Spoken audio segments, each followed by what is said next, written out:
आमच्या आत्या हर्षदाताई काकडे, अरुण मुंडे असतील, बाकीचे सगळे आमचे मित्र कंपनी असेल, आम्ही कांदा लावून सगळे पुढच्या सगळ्या संस्था आम्ही ताब्यात घेण्याचा प्रयत्न करणार आहोत. तुम्हाला येत्या निवडणुकीमध्ये झाल्या निवडणूक मनस्ताप खूप झाला, काय वाटतं आता काय वाटतं? नाही, भारतीय जनता पार्टीला असं वाटत होतं की ते म्हणजे सगळं आणि बाकीच्यांना कोणाला किंमत नव्हती. त्यांना असं वाटत होतं आमच्या मागे कार्यकर्ते नाही. सगळ्या आमच्या मित्रांनी दाखवून दिलं की छोटे छोटे कार्यकर्ते काय करू शकतात.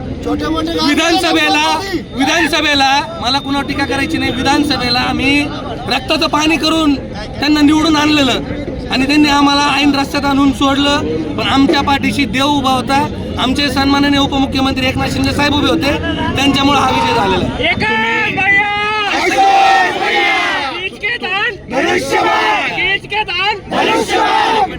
तुम्ही आज भाजप शहरामधून जवळजवळ हद्दपार केलंय. आता त्यांना वाटत तुम्ही म्हणजे हर्षदाताई, अरुण भाऊ आणि तुम्ही सर्वांनी मिळून भाजप जवळजवळ शहरामधून हद्दपार झाले. ताई होते सोबत, ताई आल्यानंतर खूप मोठ्या प्रमाणात फरक झाला. सगळ्यात महत्त्वाचा विषय असा की आमचे मार्गदर्शक अनिल शिंदे, सचिन जाधव, दिलीपदादा सातपुते, बाबूशेठ टायरवाले, त्यासोबत हर्षदाताई आहेत, अरुण भाऊ आहेत. सगळे आमची जी छोटी छोटी फौज होती, जे स्वतःला बलाढ्य समजत होते, त्यांचं आज हरण झालेलं आहे.